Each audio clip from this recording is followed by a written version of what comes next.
ni tous les jours yaa ngi fexe lu mosul am Sénégal nooy écarter ay candidats. Le président Habib est là, on a parlé hier encore que écarter ay candidats ci présidentiel ci président Macky Sall la tàmbale. Avant li nit ñi doon jóg di wax cher na wala cherul mooy caution bi la nit ñi jàppee woon xëy na doon na atteindre niveau bi nga xam ni du ku nekk moo mënoon di joxe loolu pour doon candidat fa la wax ji yemoon. Mais président Macky Sall moom moo yegg si dugal li nga xam ni mooy parrainage dugal également chaque fois nu muy créer ay dossiers pour écarter ay candidats loolu mosul doon le débat ci participation mosul woon am. kon tey taxawu sunu askan taxawu sunu Sénégal protéger ko contre ces agressions day doon un devoir. di wax sénégalais yi nag ni xam nañu ni ku nekk ci ñoom fii jaaxle nga ku nekk ci ñoom am nga njàqare surtout boo demee ba ki nga xam ni moom nga jël jox ko mandat mu ni léegi yaay dellu si ñaan ma njëkk pour ma delloo la mandat. xam nga loolu metti na quand le patron qui est le peuple sénégalais jël nit kenn jox ko mandat kooku retourné wu ni je suis le patron des Sénégalais da ngeen may ñaan mandat ma delloo leen ko. kon xam nañu seen naqar xam nañu ku nekk fa nga toog li ngay dund parce que kenn bëggul sa biir kër nga xajal fa nit jox ko fa cër mu ñëw ba ci biir ni léegi kër gi sama kër la au contraire man maay xool ku nekk fu ma lay classé. Et c'est ça que le président Macky Sall nous a délivré comme message la dernière fois. Et je sais que sénégalais yi dégg nañu wax ji et je sais que sénégalais yi daan ko yemale place am. kon lii ñu nekk di def xëy na dañ ko porter tey mais chaque sénégalais da ko war porter. di remercier aussi la communauté internationale. yàlla def naa ay fan ci biir adduna bi def ay pays am ñu ma rencontré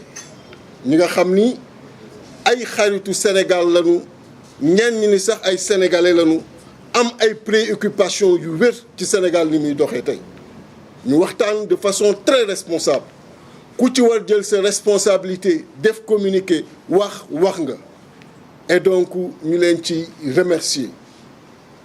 di wax nag ni Yewwi Askan Wi ku nekk xam na ni c'est une très grande coalition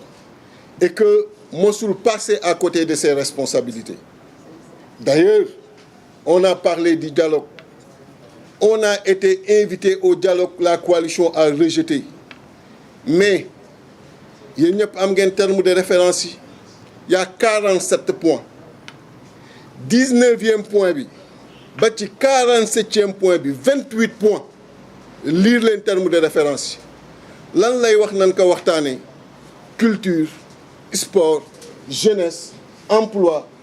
li nga xam ni moom lañ ko falee pendant 12 ans mu waroon ci indi ay saafara sénégalais yi waroon toll ci heure bilan à 8 mois de son départ mu ni nañ waxtaanee point yooyu loolu rek c'est un aveu d'échec. Un aveu total d'échec et loolu rek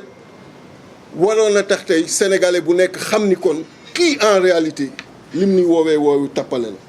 parce que ci 12 ans yi ñu ko fale 19e point bi ba ci 47e point bi loolu lañ ko fale woon pour mu régler ko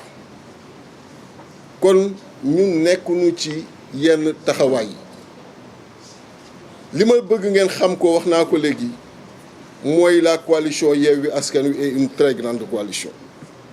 Et le président Ousmane Sonko, qui fait partie de cette coalition, subit une injustice inqualifiable. ku amoon naatable ci injustice boobu la démonstration du juriste Ngagne Demba war na la édifier ci lu bare bare.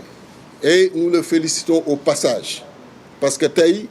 moom ak Birame Souleye ak Abbas ñoom ñoo fi représenté le président Ousmane Sonko bi nga xam ni ñoo ngi ko séquestré ñoo ngi ko empêché tout mouvement. Et démb ñoo ngi lire un communiqué de El Malick qui disait que même Djibi Ndiaye, son chargé de protocole, nga xam ni moo fa nekkoon di def yenn courses yi on le lui interdisait et tout à l'heure mi ngi may souffler que ça a été réglé est-ce que loolu waroon nañu toll foofu donc injustice inqualifiable et amul kenn ci ñun ku mës a subir injustice te amul taxawaay bi nga xam ni moom la coalition bi war am ci sa wet moo tax ñoo ngi wax mbokk sénégalais yi nekk biir réew ak bitim réew que coalition Yewwi Askan Wi retenir na la date du 25 le dimanche 25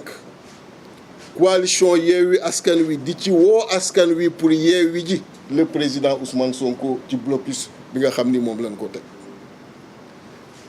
le 25 boobu ñu bare ci diaspora bi xam nañu ni daanu ñëw tabaski si moo tax ñu boole leen ci ak sénégalais yi nga xam ni boobu ba tey ñoo ngi taxaw di wax lii mënul nekk il faut ñu jóg ci il faut ñu xool nu ñuy def ñun nag mën ñuy nekk coalition bi jóg pour yeewi askan wi ñuy yeew suñu benn leader amul sens ku mënul yeewi sa leader noo mën yeewee ku mën yeew un de tes leaders noo mën yeewee askan wi bu fekkee sénégalais yi wax boobu ba tey ni gëm nañu ni yeewi askan wi dafa jóg pour yeewi askan wi gëm nañu yeewi askan wi aussi nanu jàpp ni yeewi askan wi woo na askan wi pour yeewi un des leaders le président Ousmane Sonko le dimanche 25 à 15 heures et fi ñuy daje daan leen ko communiquer nga xam ni foofu la ñuy daje ñun ñëpp bëgg nañu képp ki nga xam ni tey jàpp nga ni da ngaa war défendre le peuple sénégalais jàpp nga ni le président Macky Sall mandat bi nga xam ni yaa ko joxoon toog na ni da nga ma ciy ñaan njekk loolu metti na la képp ki nga xam ni jàpp nga ni dund bu cher bi mu nga xam ni mi ngi la koy teg metti na la képp ki nga xam ni tey nasaxal na démocratie nasaxal liberté perturber na le système électoral perturber le système social et système économique loolu metti na la le dimanche 25 à 15 heures ñoo ngi la ci woo kon pour parler en français seulement ci action bi la coalition Yewwi Askan Wi je l'ai dit tout à l'heure est une très grande coalition une coalition qui n'a jamais manqué le rendez-vous de ses devoirs surtout quand on sait aujourd'hui que c'est une coalition qui paralyse l'essentiel des espoirs des Sénégalais. Et cette coalition présente ses condoléances à toutes les familles éplorées et à la nation sénégalaise dans son entièreté suite aux décès notés après les manifestations qui se sont produites et des manifestations contre l'injustice. Notez cette injustice contre le président Ousmane Sonko. Souhaiter un prompt rétablissement à tous les blessés, mais également encourager tous les détenus politiques, ceux en prison et ceux errants comme El Malik que je vois ici et Waly Diouf Bodian et tous les autres qui sont sous bracelet électronique. Et après mûre réflexion, la coalition Yewwi Askan Wi a décidé à l'unanimité le dimanche 25 juin à 15 heures de rendre visite au président Ousmane Sonko et de le libérer de ce blocus incompréhensible, injustifié. Et vous avez tout à l'heure entendu les développements de Ngagne Demba Touré et ceux qui doutaient encore des pratiques infondées, incompréhensibles. Je pense que cela, aujourd'hui, après cette démonstration, vont revoir leur position. Et nous lançons un appel à tous ceux qui croient à cette coalition de se joindre à nous le 25, parce que nous savons que nos amis de la diaspora qui aimeraient participer à cette manifestation seront là à cette période. Et par conséquent, nous voulons un nombre impressionnant pour aller, en tant que Yewwi Askan Wi, la coalition qui doit libérer le peuple ensemble, aller libérer un des leaders très déterminant qui a joué un rôle exceptionnel dans cette coalition pour aller justement le libérer de ce blocus injustifié et de ce blocus incompréhensible. Je vous remercie. Merci, Président Déthié, Major Kadogui,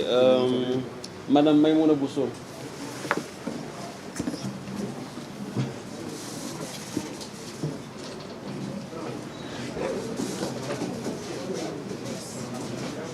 Après Cheikh Tidiane Dieng.